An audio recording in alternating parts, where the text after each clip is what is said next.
Hello दोस्तों, मैं रेखा शर्मा फिर से स्वागत करती हूँ मेरी इस छोटी सी वीडियो संदेश में।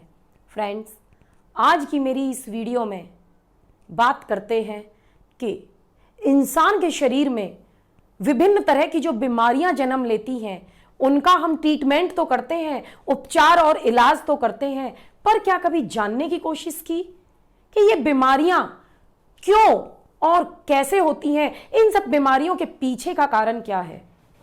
फ्रेंड्स, रोगों को उत्पन्न करने वाले केवल दो ही मानसिक प्रारूप होते हैं।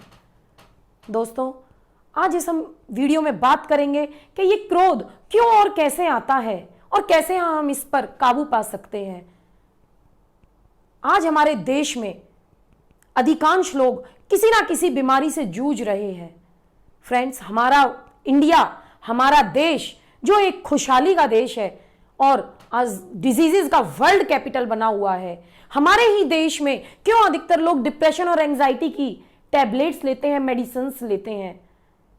तो फ्रेंड्स, आप मेरी इस वीडियो में लास्ट तक बने रहें, अवश्य सुने और लाइक करके अधिक से अधिक शेयर करें, और जिसने भी सब्सक्राइब ना किया हो अवश्य सब्सक्राइब करें ताकि जान सकें कि what is the root cause of our diseases, what is the treatment, mental treatment of our diseases.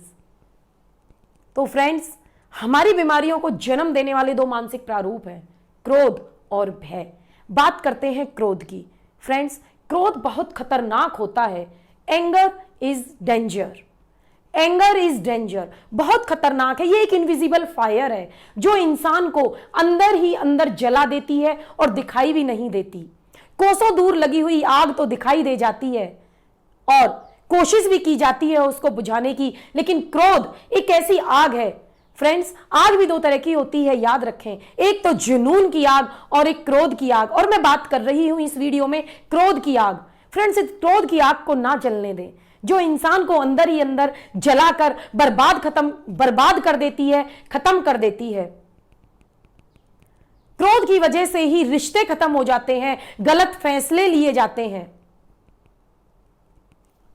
क्रोध के कारण नाराजगी, ईर्ष्या, कड़वाहट, कुंठा और जितने भी कड़वे वचन बोले जाते हैं, इन सब के पीछे केवल एक ही कारण है, क्रोध। क्रोध की वजह से ही ऐसे विषैले विचार हमारे दिमाग में आते हैं, और जब हमारे दिमाग में विषैले विचार आते हैं तो हमारा शरीर अपने आप को अस्वस्थ महसूस करने लगता है। और फ्रेंड्स, जब हम इन जहरीले विचारों को अपने ब्रेन से निकाल देते हैं, अपने ब्रेन को वॉश कर देते हैं, तो हमारे शरीर का एक एक अंग अपने आप को खुश महसूस करता है, स्वस्थ महसूस करने लगता है। तो फ्रेंड्स, डोंट बी एंगर, कभी भी गुस्सा ना करें, क्रोध ना करें। एक छोटी सी कहानी मैं आपको सुनाती हूं कि एक बार एक राजा था और वह शिकार करने के लिए जंगल में गया। गर्मियों का महीना था, उसको शिकार के लिए कोई शिकारी भी नहीं मिला और उसको बहुत तेज प्यास लगने लगी। पानी की तलाश में वह इधर उधर घूमता रहा राजा, पर उसको पानी नहीं मिला। बढ़ता रहा और आगे उसे एक चट्टान से, एक झरने से थोड़ा थोड़ा टप टप करता हुआ पानी, रिसता हुआ पानी दिखाई दिया, और उसने वहीं एक पेड़ के पत्ते तोड़े, पत्तों से दौना बनाया और उस दौने में बूंद बूंद पानी को वह इकट्ठा करने लगा। जैसे ही वो पानी पीने की कोशिश करता, एक तोता आता और झट से उस दौने को गिरा डालता, और राजा पानी नहीं पीता था। राजा ने ऐसा 2 या 3 बार किया और बार बार तोता आकर उस दौने को गिरा देता, राजा पानी नहीं पिया। एट लास्ट राजा को बहुत तेज गुस्सा आया कि ये मुझे पानी पीने क्यों नहीं दे रहा, और राजा ने तोते को पकड़कर गर्दन को मरोड़कर मार डाला।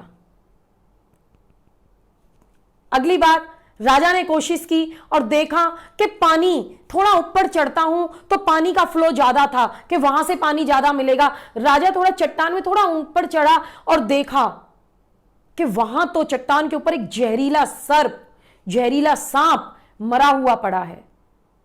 देखकर राजा आश्चर्यचकित हो गया, हैरान हो गया और मन ही मन पछतावा करने लगा कि यह तो जहरीला सांप और इसके ऊपर से आता हुआ पानी जिसको मैं पी रहा था, तभी वह तोता बार बार उस दौने को गिरा रहा था और मुझे पानी नहीं पीने दे रहा। वह संकेत कर रहा था मेरी तरफ कि आप ये पानी मत पियो, अन्यथा आपकी मौत हो जाएगी। और राजा को बहुत पछतावा हुआ और अपने माथे पर हाथ मारकर रोने लगा, जोर जोर से रोने लगा कि मैंने बहुत गलत किया, मैंने क्रोध में आकर बहुत गलत फैसला लिया और एक निर्दोष तोते की मैंने जान ले ली। उसी दिन से, उसी क्षण राजा ने अपने आप से प्रतिज्ञा कर ली, दृढ़ निश्चय कर लिया कि आज के बाद मैं गुस्से में कभी भी कोई फैसला नहीं लूंगा। तो फ्रेंड्स, हमेशा याद रखें कि आप भी क्रोध में आकर कभी भी फैसला ना लें। दो ही बातों का ध्यान रखना, एक तो क्रोध में आकर कभी भी कोई फैसला ना लें।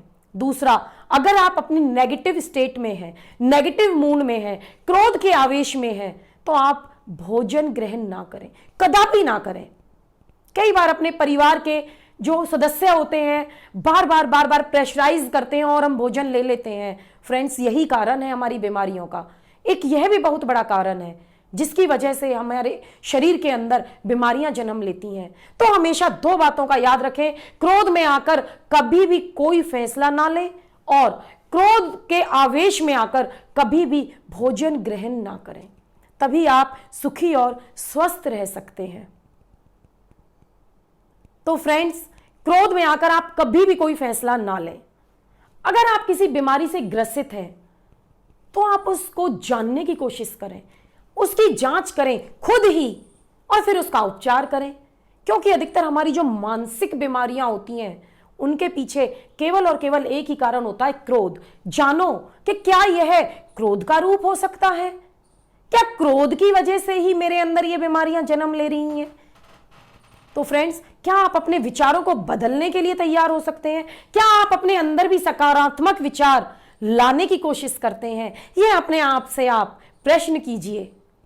फ्रेंड्स, अगर आप ऐसा करते हैं तो निश्चय ही आप एक स्वस्थ जीवन जिएंगे और आपके शरीर का एक एक अंग खुश होकर, प्रफुल्लित होकर अपने आप को स्वस्थ महसूस करेगा। फ्रेंड्स, अब बात करते हैं कि आप किस रूप में और कैसे अपने आप से प्रेम करते हैं। प्रेम तो करते हैं, परंतु कैसे करते हैं? क्योंकि क्रोध हमेशा बीमारियों को जन्म देता है। हमेशा क्रोध करने से हमेशा तबाही मचती है, विनाश होता है या हमारी बीमारियां जन्म लेती हैं। और उनका उपचार कौन करता है? प्रेम। केवल और केवल प्रेम। प्रेम उपचार करता है हमेशा। तो फ्रेंड्स, आप अपने आप से प्यार करें, अपने आप से। आप जैसे भी हैं उसी रूप में आप अपने को स्वीकार करें।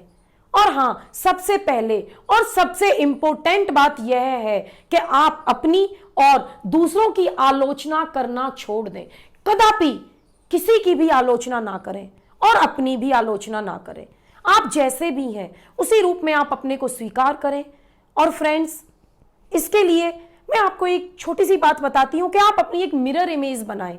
आप दर्पण के सामने खड़े होकर अपने आप को निहारें, अपने चेहरे को देखें, अपनी बॉडी को देखें और अपने आप से बोलें कि I love my self, really I love my self. मैं जैसा भी हूं, कुदरत ने मुझे जैसा भी जीवन दिया है, जैसा भी बॉडी दिया है, मैं उससे प्यार करता हूं। फ्रेंड्स, फिर देखें, आपको कुछ ही दिन के अंदर, हाँ, आपको ऐसा करना कठिन तो लगेगा, लेकिन 2 या 4 दिन के अंदर आपको प्रैक्टिस होने लगेगी और आपके ही शब्द आपको जवाब देने लगेंगे। आपके ही शब्दों से आपको रेस्पॉन्स मिलना शुरू हो जाएगा। फिर देखें, ये यूनिवर्स जो सकारात्मक है, जिस पॉजिटिव यूनिवर्स में हम रहते हैं और जो हमेशा हाँ करता है, वो यूनिवर्स और वो जीवन आपको प्रेम देना शुरू कर देगा और क्रोध तो आपसे कोसों दूर चला जाएगा। केवल और केवल आप प्रेम की दुनिया में रहेंगे। प्रेम की दुनिया में रहकर आप अपने आप को स्वस्थ महसूस करेंगे। फ्रेंड्स, इसलिए कभी भी क्रोध ना करें, गुस्सा ना करें। Anger is danger. Anger is very dangerous for us. It creates so many types of diseases in our body. इसलिए कभी भी क्रोध की आग को अपने अंदर ना जलाएं। फ्रेंड्स, जो मस्त है उसके पास समस्त है। मेरी यही प्रार्थना है कि आप खुश रहें, मुस्कुराते रहें, मस्त रहें और स्वस्थ और खुशी जीवन व्यतीत करते रहें। Keep enjoying.